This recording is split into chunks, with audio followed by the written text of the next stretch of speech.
Okay. Quiet in the studio. Okay, I'm glad that we could get everybody so quiet. Fire in the hole. Don't mention hole. I'm stood up like a Greek god. Hey, here we go. Well, good evening, everyone. Ladies and gentlemen, welcome to this podcast, a podcast like no other, where we like to have a bit of a laugh, and wit is our currency. Right, first up, we have with us this evening the Gazelle. He is still in Greece, the nimble-footed commentator who leaps through punchlines with the grace of a gazelle in the savannah. Say hello, Trevor. Oh, what another lovely welcome. Indeed, Thank indeed. you, landlord, and hello to all our lovely listeners. Indeed. And next we have Statsman, the resident guru of trivia and random knowledge. Armed with an arsenal of mind-boggling facts and figures, he can turn any conversation into a riveting adventure through the land of statistics. Say hello, Statsman, a.k.a. Mark Hartley. Go ahead. Either that or I'll put people to sleep. Yeah, good evening, how are we all? All right. Last, and most certainly the least. Oh, tremendous. Here we go. I can't wait for this. We have the Raven, who likes to think of himself as the mysterious and enigmatic panelist. With a razor-sharp tongue, he adds a touch of mystery and intrigue to the podcast. Say hello, the Raven. Good evening, gentlemen, and good evening to all our listeners out there in Cheshire and beyond. Well, there we go. So, everybody listening, go grab yourself a digital pint and let's prepare for this show of banter and infectious digital pub humor. There we go. Now, shall we go straight on to the roundup? Let's get a first off. Did anybody see that story about applicants seeking to join the RAF? Well, there was a series of emails that were leaked. And they're trying to hit diversity targets. And they said white men seeking to join the Royal Air Force were described as useless white male pilots. Useless white male pilots. Wow. And that's true. That came out. That was a story that was in the Mail, I think it was. Anyway, moving on. You know, if I was a pilot, just to jump in there, Mr. Landlord, if I was a pilot, my name would be Pontius. I called myself Pontius. Really? Sorry, do carry on. Well, before you move on, I think there was some data released by possibly the RAF at some point once in history, and it showed the level of these aptitude tests that they all take, and it showed it on race. I think you'll find they were wrong. But anyway. Okay. Well, do you think the message is getting through to the police? Because this next story is about a policeman who pushes and drags a Just Stop Oil protester out of the way. They were on the road. And then the video comes up, and it was at Barons Court, West London. And it shows a bunch of these eco-protesters blocking a road. And then a male police officer can be seen pushing numerous protesters out of the middle of the road, even dragging one of them by his high-vis vest. What do you think? Do you think the message is getting through? Someone just dressed like the police. No. Could be a way of doing it. No. Some of them stopped the people dragging them out the street, and now some of them are dragging them themselves. Wow, mixed messages there. Yeah. Is anybody fed up of this Philip Schofield? Yeah. Shush. Sick to death of it, to be quite frank. Okay, well, I'm not going to bother with it then. Massive distraction to many serious things going on in this country. Yep. And Holly Willoughby, her latest, what a joke. This whole pantomime needs to be gotten rid of. It's pathetic, utterly pathetic. You all know, don't we? Celebrity culture's poison. Just turn it all off and let's concentrate on some of the real issues. It's just a sidetrack to keep people busy. It's like the other thing, what's that other thing going on? The big controversy over the Britain's Got Talent final and who won it and who should have won it. Get real, get a life, Steve, get off your settee.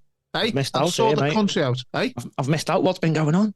I don't know. Don't even know what was going on there. But to be quite frank, people are prepared to talk endlessly about complete and utter waste of time nonsense and not take a care or a jot about losing their freedom, identity and their culture in this country. It's a joke. People need to get off their backsides and get their priorities right. Sorry about Totally agree with you there. I totally agree with you there, Raven. I can't wait to get home because I've got a month's Coronation Street and a month's Emmerdale. that. Oh, it's a lost cause, isn't he? Lost cause. Hey, there was a funny story, and I think it was an April Fool's. I'm pretty sure of it. There was a story in the Daily Mail, and it said, following a spate of scandals, the future of the much-loved TV show Teletubbies is in doubt. In March, Nunu, the cheery vacuum cleaner, was forced to resign following a series of anonymous complaints from colleagues. I think they're just like ripping off, this morning. Some were offended that Nunu would only communicate with junior members of staff through a series of disrespectful slurping and sucking noises. Now, be honest now. In angry riposte on Twitter, Nunu expressed his shock and outrage at the show's toxic culture of bullying, adding that behind my back, the other Teletubbies used to call me cruel and demeaning names like Naughty Nunu. I identify with this because, as you know, I'm a cleaner and I actually have a Nunu. All the ladies love my Nunu. But it's since emerged that it was not all what it seemed. Frontman Tinky Winky, who, with his purple costume and triangular antenna, rejoiced in his boy next door image, had for years pursued secret liaisons with a Teletubby office junior, Rumpy Pumpy. Now, if anything, these people, they're describing what went on in this morning using this. Oh, I thought that was so funny. I thought it was funny. Anyway, moving on. I don't think anybody's going to be too happy about this next one. Now, the first Ukrainian family rescued by a new council housing plan. Now, this family, they've been hosted in Trowbridge, but that arrangement came to an end and the family found themselves moving around with no permanent accommodation. Wiltshire Council was able to help them as it is using government funding to buy 24 homes specifically to house Ukrainian refugees. So these people were just handed the keys. Well, where do we go with this? We've done this many times over, and the indigenous population in this country is taking a backseat in just about every queue that's formed. Sorry to say it, but it's about time the indigenous British people stood up for themselves and started to take the local MPs, wherever they live, to task on what's happening to this country. I would agree. I sound like you saying that, but mine's always drunk. Yeah. Quiet. Sorry. Now, this is a good one. This is a good story. I mean, freedom of expression protected in new police rules on hate crime. Suella Braverman has been at it again. She's been pushing forward. Mark, have you got anything to comment on that? Do you know what? It's nice to see a politician trying to actually be a politician and work for the people. Well, not if any of it happens. Normally it's all talk, but you just see one of a very few who's actually trying to make some change, positive change. Yeah, I agree with that, Mark. I've got plenty of time for Sue Ellen. Suella.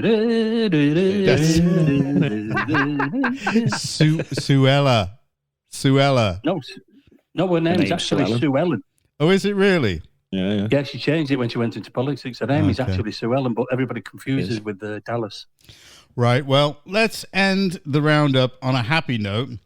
Now, this is a story from the Blaze Media, and it's the NBA player, Jonathan Isaac, starts up an anti-woke sports apparel brand that bolsters Christian and conservative values.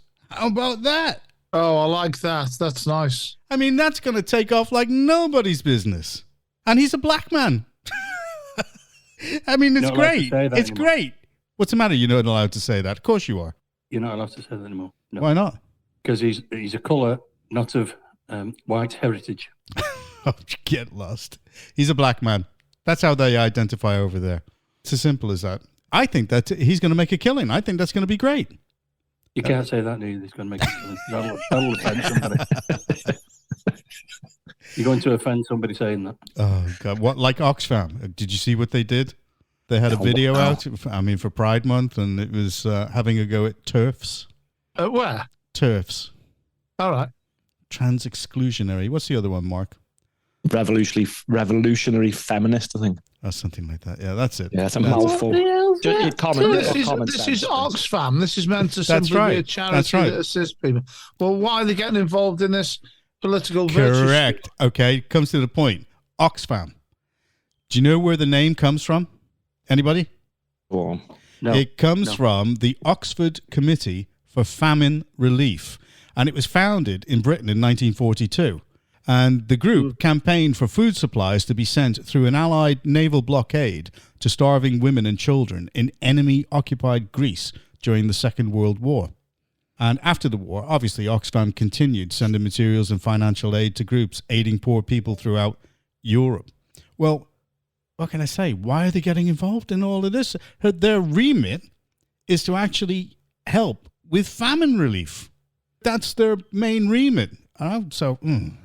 Absolutely sick and tired of it. Anyway. Absolutely. I am. I really am fed up with this nonsense. These organisations, get on with what you're doing. Like businesses, just do what you're meant to do. Sell your products and services. Stop ramming left-wing Marxist rubbish down our throats. We'll stop buying from you. It's as simple as that. Indeed. Yes. Area. We go for that. Right, well, okay, that's the end of the roundup. That was quite fun. I love that thing about the Teletubbies. I mean, it just mirrored. Well, the Teletubbies, although it's finished on BBC, it's actually now restarted because it's you lot on air.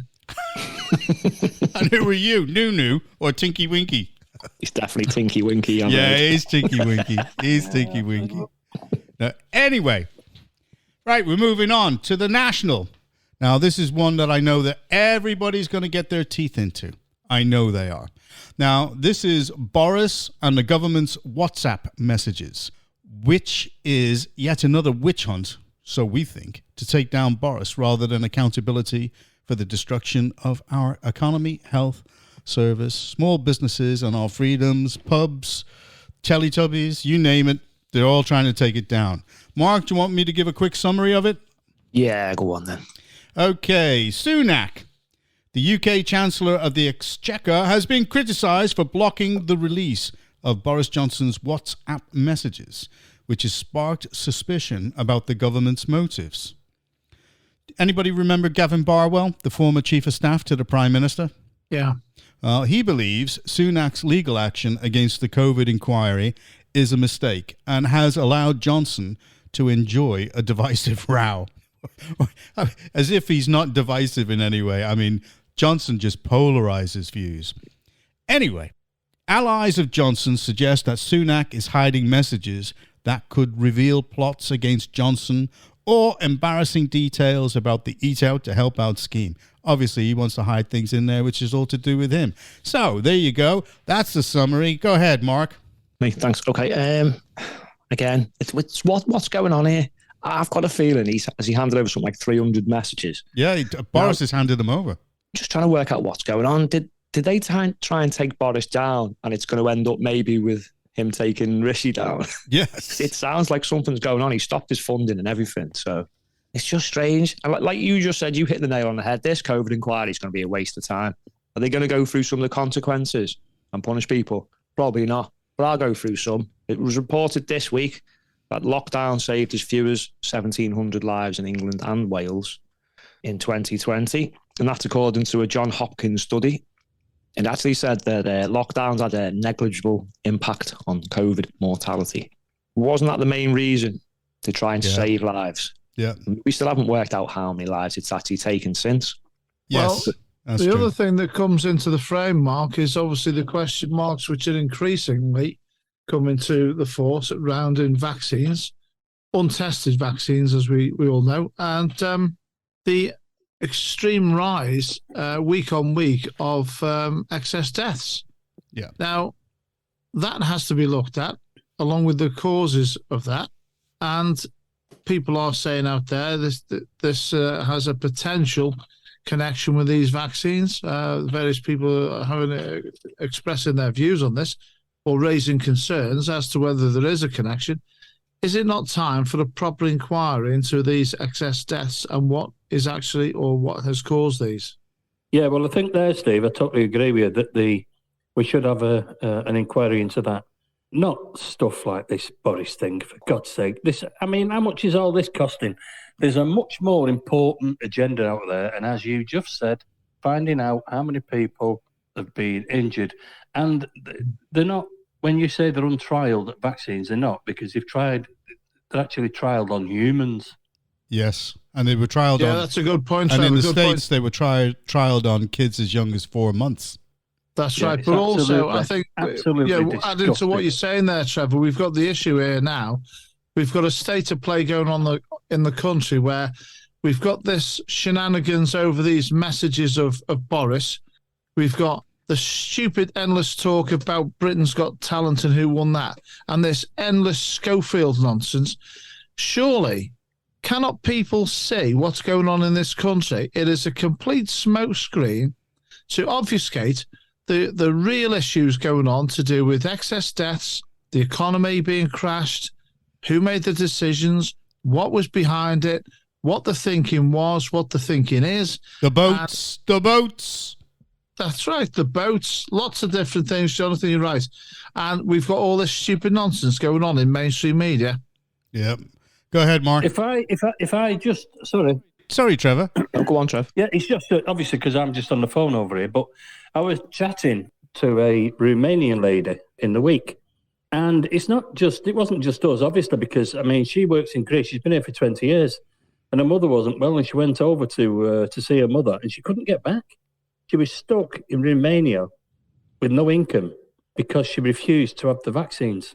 So it's not only England that's totally incompetent and was following all the bad rules, the wrong, as we should say, sciences. Yeah. But it happened all over. It happened all over Europe. We was actually discussing it 3 nights ago, how she got trapped with this madness.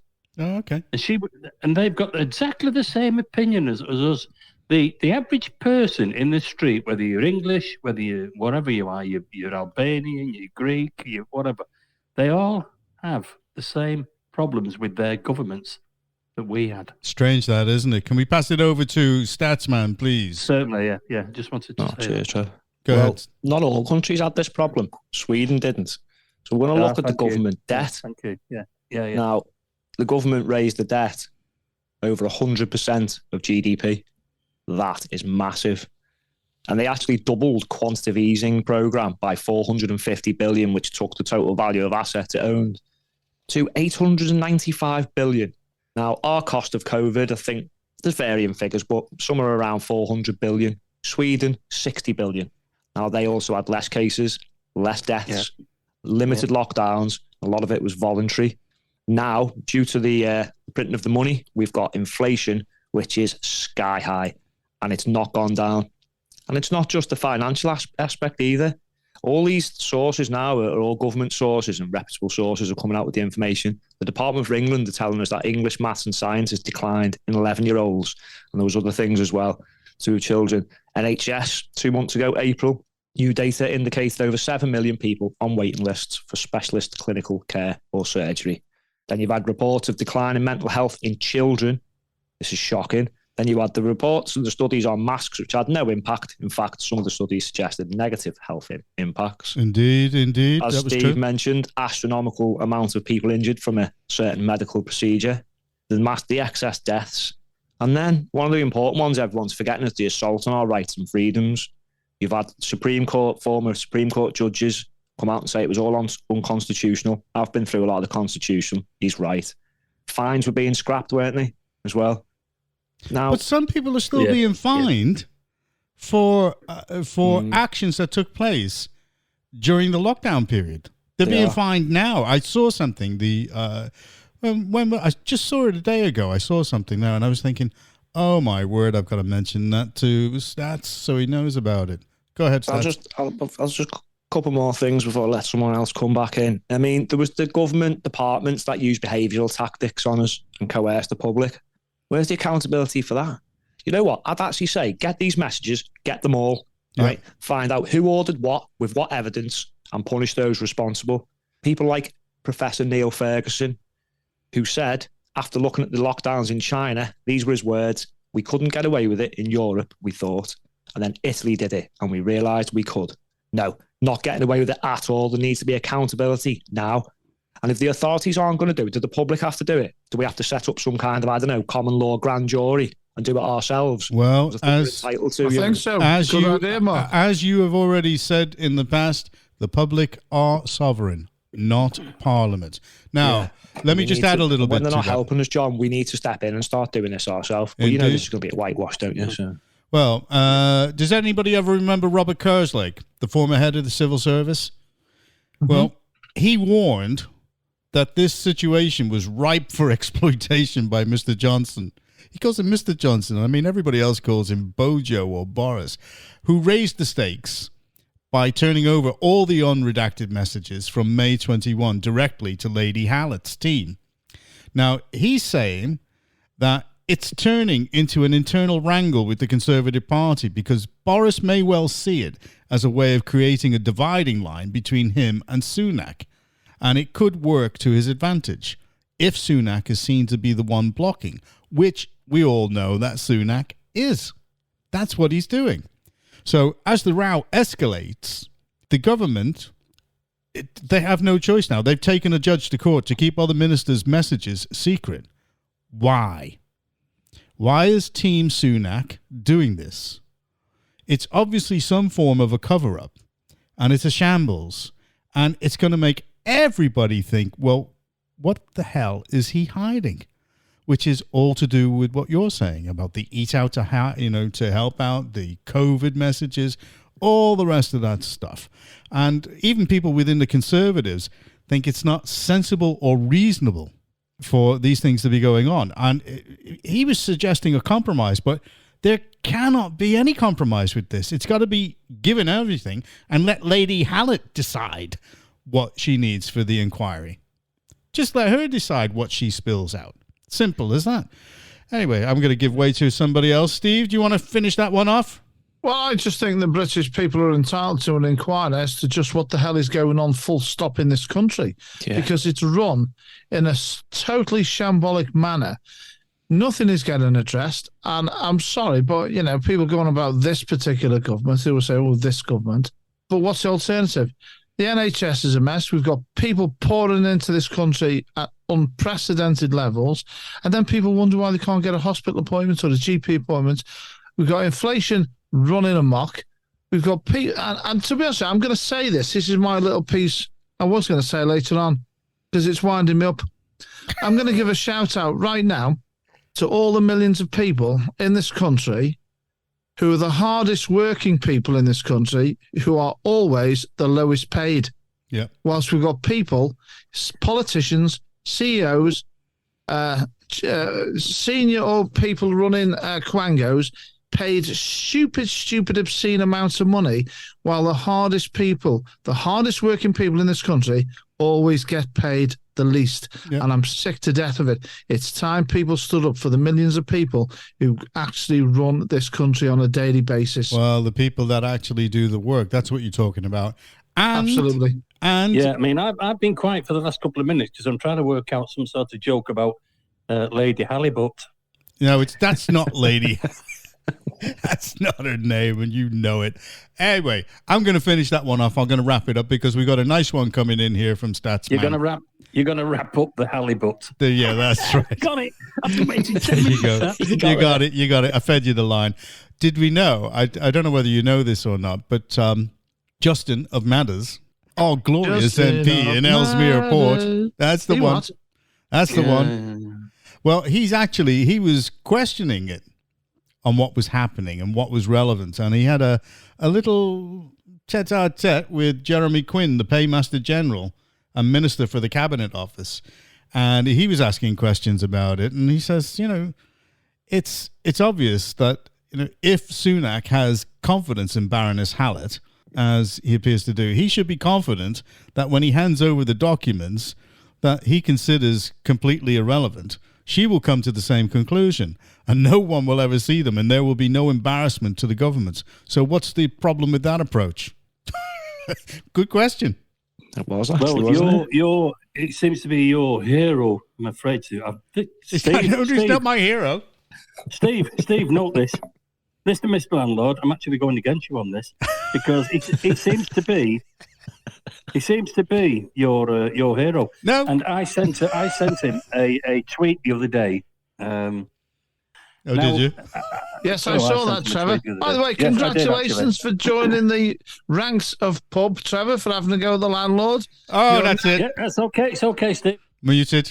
That's been muted. Muted. Mr. Nicholls has been muted. There you go. Oh, this is history. This is a first. No, you've been muted. You were muted. Well, I've been like this for the last month. I've been talking to myself.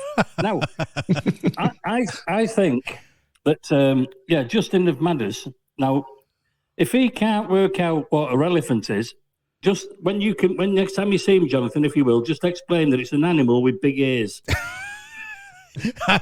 Irrelevant, not an elephant.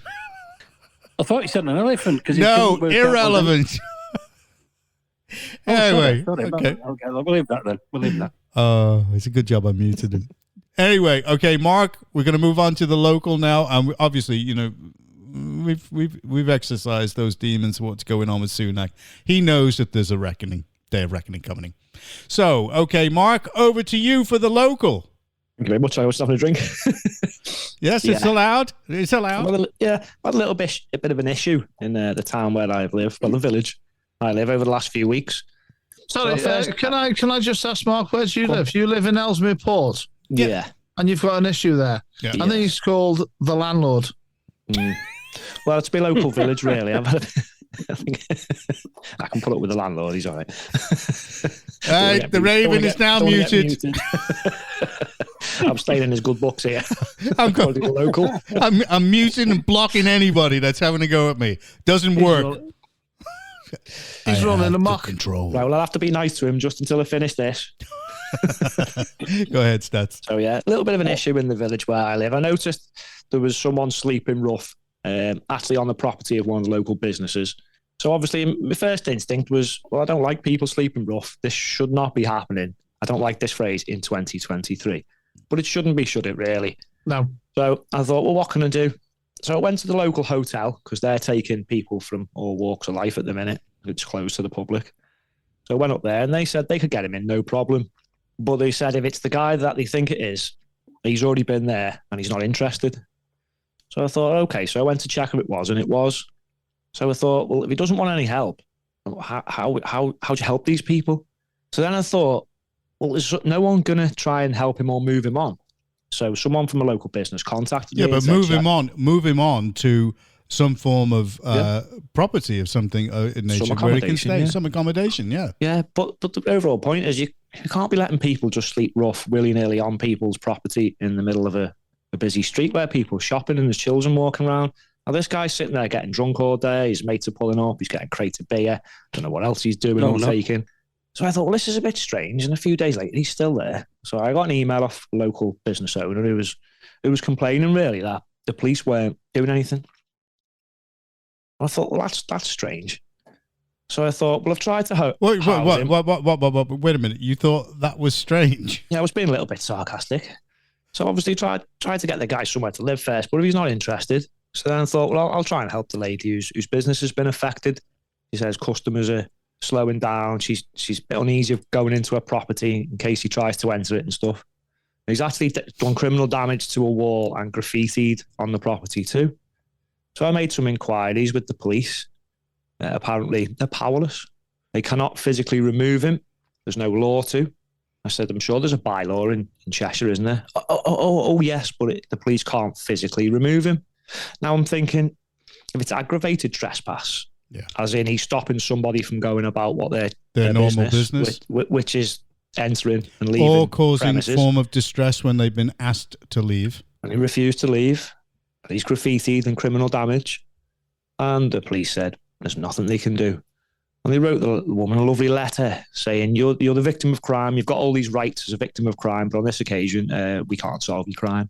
But keep giving us information, because in the future we might be able to. Now, I made some other inquiries in local businesses, and some of them seem to be, I don't know whether to say encouraging him, but feeding him and letting him sit outside their shops. And they were happy with this. But will they be happy if, for instance, it turned into San Francisco, and in 6 weeks to 6 months, there's 3, 4, 5, 6, 7, 8 homeless people getting drunk in the village? Yeah. Is this the way we're going to go now? Surely there's got to be some help for him somewhere. But my main question is, how do we help people who don't want to be helped? Well, that's one of the big problems with the mixes that we have, because this sort of problem with, the old term is vagrancy, but people who have problems because you don't know what the background is, you don't know whether the guy has mental issues, what's happened to him in his life, and all the rest of that stuff. But that shouldn't affect the other people. The state should step in and do something. There was an act, the Vagrancy Act, it was a few hundred years old, but that got repealed last year. Yeah. So the police now seem powerless to remove people who are damaging your property and sleeping rough on it. Well, the police are there to protect you. Well, they're obviously not. And this is really frustrating now, because the council always bang on about how they're trying to fix homelessness. Now, apparently, the local councillor's all over this, and he's getting him somewhere to stay. Well, after you get involved, yeah. Well, I'll be honest. And if the woman hadn't probably tagged me into the email, do you think they would have been there the next day? No, they wouldn't have been. Probably not. No, because they don't want to be shown up to be doing nothing. Exactly. So I'm just wondering, what is the point of all these people if they can't just help people who are trying to run a successful business? Yeah, indeed. It's pretty shocking, Steve. Go ahead, Steve. Yeah, I won't go into the detailed semantics of something that I had involvement with years back, but I'm going back about 20 years, where I ended up going to a local community meeting, one of the local communist forums in Blacon. And they used to have one. We didn't know you were a member of the Communist Party, Steve. Well, no, I'm not. But they used to. They had the Blacon Community Forum. Well, I refer to it sarcastically as the Blacon Communist Forum. And they used to have another one called One Voice for Blacon, and that was the one. Just 1 second, Steve. Trevor's trying to get in to say something to you. Yeah, it's just that I've not got a screen in front of me. See, all it is I'm just trying to clarify that it was 20 years ago when Steve was sleeping rough. Did he say?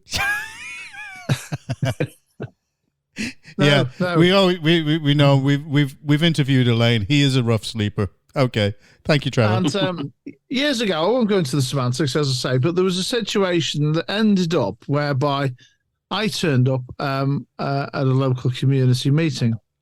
This was after, like Marcus encountered, a good period of time, actually, and I'd contacted at the time housing officials, I'd contacted local councillors, I'd contacted the MP, I'd contacted the police, and various public bodies. And funnily enough, they were all virtually powerless to do anything about anything. And it gets kicked from one to the other, to the other, to the other, to the other. And so it goes round the merry-go-round, and nothing gets done. And this is how we seemingly now operate in this country. I was going to say this is how it works, because clearly it doesn't work.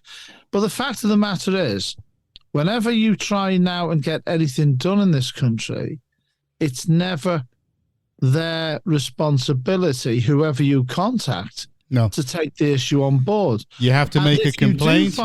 You have to make a complaint. And how long does a complaint take, Steve? Well, it's just absolutely incredible. Forever. Nothing gets done about anything.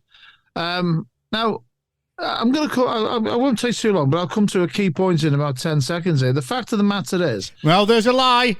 He said 10 seconds, chaps. Okay. What's that? There's a lie. And he said it won't be long. I'll get to the point. The law does not work. Now, Mark has highlighted this here because he's just said the police are powerless because of the law. The state of the laws in this country no longer work. Yeah. Now, all this issue of whether you're putting complaints in or you're approaching local bodies or councils or whoever, the police, whoever it is, right, nothing works anymore because nobody is accountable. Nobody has the relevant powers seemingly to do anything about anything. Now, here's the point. This is exactly the sort of process that operates in this country right across the board, which facilitates nobody taking responsibility or being accountable, And that facilitated people pursuing justice for Hillsborough, for lots of other issues. It took them 30 years or something. Hillsborough, Post Office Horizon scandal. Post Office Horizon. Rotherham. The sexual abuse scandals. Yeah. Because nobody ever takes responsibility, and it's not their responsibility. It's not their department's responsibility, and they have no powers. So who in this country now ever gets anything done and does the right thing by the public? And I'll say it out loud, because as far as I'm concerned, there's virtually nobody out there. Okay, well, Trevor, unless you've got anything else to say about that, I want Mark to give the final points and wrap that up. No, exactly. It's all done for a reason. It's dragged out and dragged out and dragged out, because and this is classic within the police. Yeah. Because by the time it comes to justice, they've all retired. Yeah. Go ahead, Mark. Finish this off, Mark. Go ahead. Yeah, Steve said then about complaints. You have to complain about your complaint not being dealt with, so it never ends. That's right. And then in the meantime, the deterioration of whatever it is, my local area at this time, is happening, and you can't stop it. And I think it's got a lot to do with, and we'll be discussing a little bit of this in our specialist week, the separation of laws from morals. Yeah. There's no morals, no common sense with laws anymore. I'm looking forward to this. Law broken, punished. Yeah. There's a way of thinking that infected our judiciary and legal system and parliament. But we'll explain that another time. But again, nothing gets done, does it? And it's really frustrating. So I hope this doesn't escalate before we know it. This is San Fran Sutton. Well, that's how it starts, though. You allow it to happen, and it escalates, and then before you know it, they're all on fentanyl, just fighting in the streets. So I can't wait. It's not. I'm finished with this. It's not happening. It's my local area. It's just not. It's not on. Okay. Well, you know what time it is, Steve. Yes. Stay sat there. Gazelle is bringing back the drinks from Greece. Oh, fabulous. Duty free. I certainly am. Now, it's all right. I just want to clarify something, because you've been mentioning this over the last few weeks as I've been grazing over here. And I know you lot think it's, that I'm swanning it over here. You are. Yeah. Oh, no, I'm not. No, I'm not. I'm going back to that chap that we mentioned earlier on, the vagrant who sleeps in bushes. Right? Get out of here. You're not sleeping in any Greek bushes. You lot think I'm, like I say, I'm swanning over here, but I'm not. And it's not been plain sailing. Last night, I had to fight 2 cats, right, for a piece of ham. And I'll tell you what, these cats were armed, right? And I had to fight 2 cats. Now, I ran out of money after 3 days, but I didn't want to tell you that, because it upset you. Now, I can't... You spinning man. Right? Now, I can't wait to get home. What, to eat? No, I've just read in the news, because we do get the odd news blast over here. Oh, yeah. That we're going into universal income. So, as you know, I normally do 28 days over here, 1 month. And when I get back this time and I go on universal income, I could be looking at 6 weeks next year. Whoa. Okay, well. Bring it on, Richard. Can I just ask, Trevor, have you been busy on your trip there, rummaging through Greek bushes your entire time? Not all the time, but I have. Yeah, I have. Do you know what, Trevor? I don't believe a single word you're saying. Get on with a shout out. You no liar. I will shout out for Greek bushes, because as Steve pointed out then, last week alone I had 3 Greek bushes. Sorry, I'm on my 5th meat toss. Okay, I don't want to know. Don't want to know anymore. All right, that's it. That's his shout out done. Stats, give me a shout out or a shout down. Go on. I was just thinking, how many cans of Tenant Super can you buy with your universal basic income? Someone's going to make out of this. There's so many things to shout out and shout down. I'm going to shout out Pride Month. English Pride Month, as it is in our group chat. Oh, yes. English Pride. Nonsense, are we? Shout out to England. This is what we should be celebrating. Great to be white and super to be straight. Yeah, this is what we should be celebrating. Indeed. Not just for a month. So we'll have it this month and next month and possibly the month after that and maybe the month after that. Might just stretch it out. Stretch it out. That's it. Go ahead, Steve. Have you got any shout outs or shout downs? Yes, I have actually. Okay, thanks, Steve. That's it. That's all. I only asked you if you had any shout outs, and you said, well, I have actually. Well, that's it. Do you know answered the what? question. I wish we could do this on a Friday rather than a Tuesday, because it would just it makes the rest of the week seem so tedious and hard. Righty, okay. Right, so my shout outs, first of all, I've got two things to say. First of all, is a shout. I'm going to give a shout out to Mark actually for getting involved in an issue, and clearly somebody locally thought he was the man to get something done for this fella and bring the issue to light. Yes. For also shaming local councillors in having to get involved. Indeed. Because if they were out and about and they knew what's going on in the area, people wouldn't have to contact Mark. So that's the Mark. And then I've got a little quote that I saw on social media. A bit of advice for, well, mainly the Gazelle and Statsman, who needs to change his hobby, clearly. Which is, I agree. if you meet a woman that admits she's wrong, apologizes and changes her ways, dump her. That might be a man. Women don't do that. All right. Well, I'm going to give a shout out. A shout out. No, it's a shout down, and I'm going to give it to the BBC.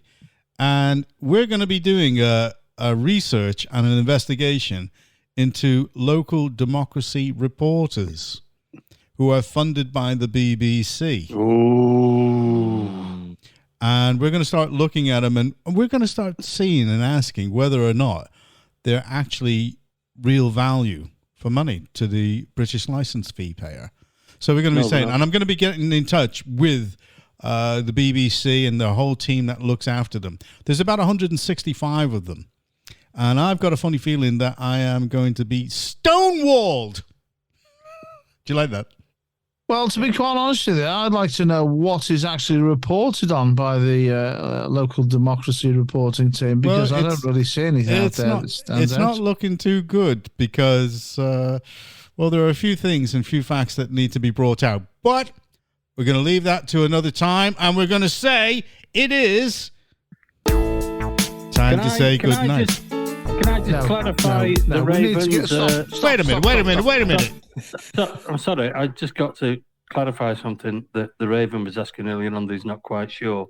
Oh, you're just hogging. You're just hogging. We know it. I'm going to mute you. Go ahead. Yeah. Keep going, Trevor. Keep going. Say no rubbish off him. Keep going. Well, what I do with the obviously you've got to check whether it's a man or woman, and I actually do the Crocodile Dundee method to check if it's female or if it's not. Basically, you go straight down south.